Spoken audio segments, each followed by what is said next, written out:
Teknik pembelajaran yang menarik cukup penting dalam pembelajaran di dalam kelas, memberikan satu impak yang berkesan kepada murid-murid untuk menjadi murid-murid yang lebih cemerlang dalam keputusan peperiksaan mereka. Betul Ustazah kan? Ya, betul. Baik, untuk seterusnya Ustazah, apa lagi yang akan Ustazah kongsikan kepada kita semua? Okey, baiklah. Terima kasih Aiman. Jadi kita pergi kepada satu tahap yang paling kritikal, iaitu apabila kita ingin merekodkan PBD pendidikan Islam ini, iaitu apakah kita hendak melihat standard prestasi, apakah tahap pencapaian, tahap penguasaan murid dalam PDPC tadi. Ingin Ustazah peringatkan kepada semua, ketika kita hendak memberikan tahap prestasi, jadilah orang yang berintegriti. Kerana apa? Kerana apabila kita memberikan tahap penguasaan kepada murid, ia sangat bergantung kepada pertimbangan profesional seorang guru.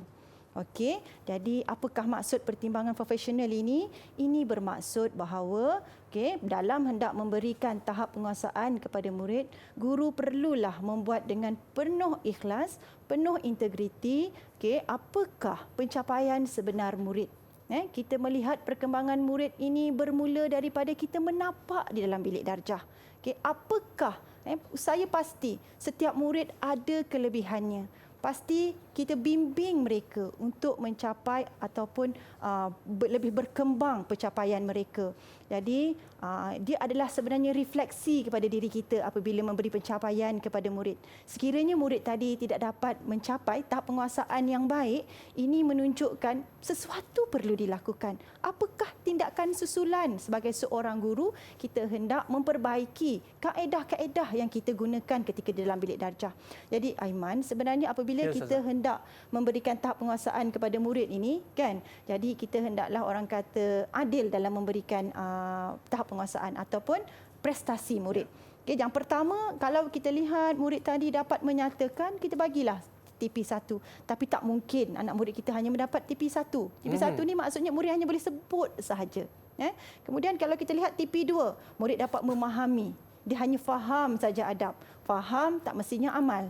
Jadi maksudnya TP2 pun belum cantik lagi. Kita kena orang kata bantu murid kita, bimbing murid kita untuk dapat tahap penguasaan yang lebih baik. Itu adalah refleksi kepada diri kita sebenarnya sebagai guru. Dan kalau kita lihat TP yang ketiga, murid boleh mengaplikasi.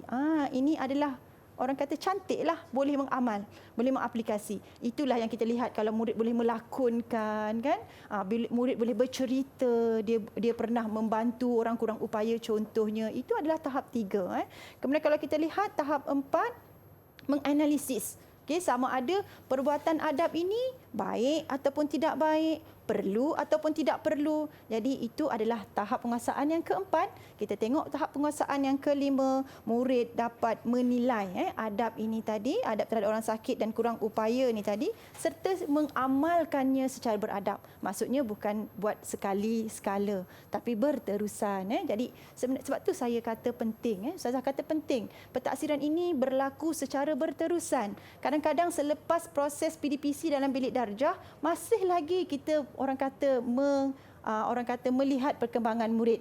Apabila kita nampak dia di tengah jalan, dia boleh membantu orang yang kurang upaya, dia beradab. Jadi itu yang dimaksudkan dengan pentaksiran bilik darjah ini adalah pentaksiran yang berterusan. Kita melihat perkembangan pencapaian murid. Selepas kita ajar, ada tak impak-impak positif? Saya yakin dan percaya murid-murid pasti jika PDPC itu adalah yang berkesan, dia akan tampak pada perlakuan. Beri kesan. Dan yang akhir sekali dia boleh dicontohi. Yang ini Ustazah tertarik apabila seorang pelajar ustazah dia kata dia boleh dia menjaga datuknya yang sakit sehingga orang kata sehingga ke hujung usia. Jadi itu adalah impak bahawa murid ini boleh memberikan contoh yang baik kepada kawan-kawan dalam bilik darjah.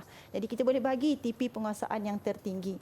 Okey, dan seterusnya kita paling penting lagi juga tahap penguasaan yang menyeluruh. Ini adalah pada semua mata pelajaran. Ini kita kena lihat kepada semua topik yang telah dipelajari untuk memberi tahap penguasaan menyeluruh, dan yang seterusnya perekodan. Perekodan ini sangat penting untuk guru-guru kerana perekodan ini adalah bukti kita telah melaksanakan PBD dalam bilik darjah. Jadi bagaimanakah bentuknya? Bentuknya ada pelbagai. Okey, kita tidak menetapkan sesuatu bentuk ini tadi. Boleh jadi dalam bentuk kita dalam buku rekod mengajar kita catat. Kita catat pada buku catatan harian guru. Kita catat pada senarai semak, pada template pelaporan ataupun pada mana-mana tempat. Tidak ada sesuatu orang kata borang yang spesifik lah. Okey, dan ini adalah contoh bagaimana perekodan PBD itu dilaksanakan dan dicatat. Dan ini adalah contoh juga perekodan PBD. Jadi bagi ustazah, pelaksanaan pentaksiran bilik darjah, dia adalah kerja buat kita, bagi guru-guru. Apakah perkembangan kita, murid-murid kita? Ustazah yakin dan percaya bagi kita sebagai seorang guru, kita ingin sesuatu impak positif kepada anak didik kita supaya mereka, kita ini adalah orang yang memanusiakan manusia. Jadi sebenarnya Aiman, selain daripada itu ustazah ada sediakan satu paparan video tentang bagaimana pelajar ustazah dia orang kata merumuskan hikmah ataupun kebaikan yang kita perolehi daripada adab terhadap orang sakit dan orang kurang upaya. Okey, jom kita saksikan.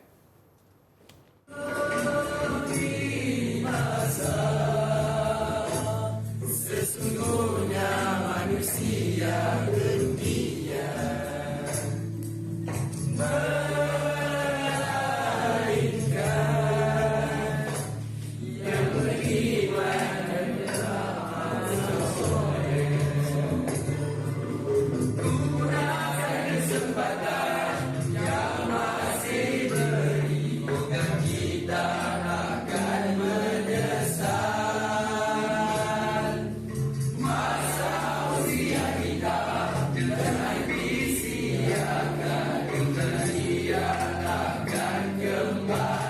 Sebagai murid, bukan setakat kita belajar, tetapi kita mengamalkan apa yang kita belajar. Kita nak ucapkan jutaan terima kasih kepada Ustazah Nur Suhaili atas kupasan berkaitan dengan slot pentaksiran bilik darjah pendidikan Islam kita pada hari ini. Ada rezeki kita jumpa lagi murid-murid.